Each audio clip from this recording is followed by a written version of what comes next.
You're here to meet a 13-year-old. Man, solicited photos. There's somebody who. Are you really doing this? Yes. Okay, it's. All right, that clip you just watched is from a YouTube video posted by CC Unit. The whole video lasts nearly 55 minutes, in which two YouTubers set up an attempt to catch a person they say tried to meet up with a 13-year-old in Bakersfield. Law enforcement telling 23 ABC the video's content is under investigation, but as of now, no arrests have been made. Because of that, we've chosen not to identify the man in the video, of course. 23 ABC's Veronica Morley is taking us behind the scenes of that vigilante operation. And if local authorities think actions like this help or hurt law enforcement. You initiated a conversation with a 13-year-old knowing she was 13, yes or no? Went on that same 13-year-old account and messaged him as a fan saying, hey, I love your YouTube. He's like, oh, thanks. And we just liked his comment. That's it. And then 2 days later, he messages us, like, initiating conversation, knowing she was 13. It sounds like an undercover operation, but it's not cops behind these fake profiles. They're the creators of the YouTube channel CC Unit, which stands for Creep Catching.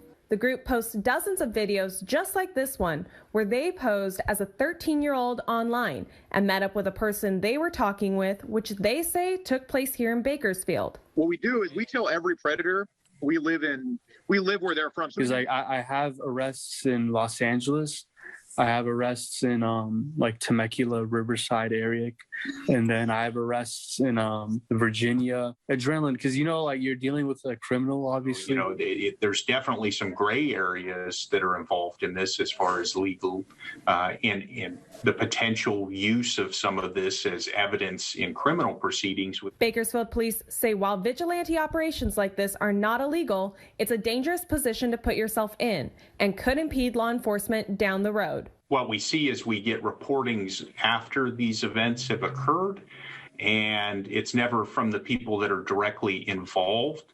And so that creates problems with the obtaining of all of the information. They say impede on their investigations. There is no me and Ghost respectively have caught combined over 300 predators. Every time like law enforcement says, oh, you're like not really helping the situation, I feel like it's like a part of their protocol. But BPD says there are several different factors that make operations like this more suited for trained investigators. Bring certain skills as well as investigative strategies to the table, where we can ensure that, one, if there's a victim, that they're protected, so that we can then hold people accountable for their actions in a court of law versus a court of public opinion. Where I just hope that people support what we do, because in the end.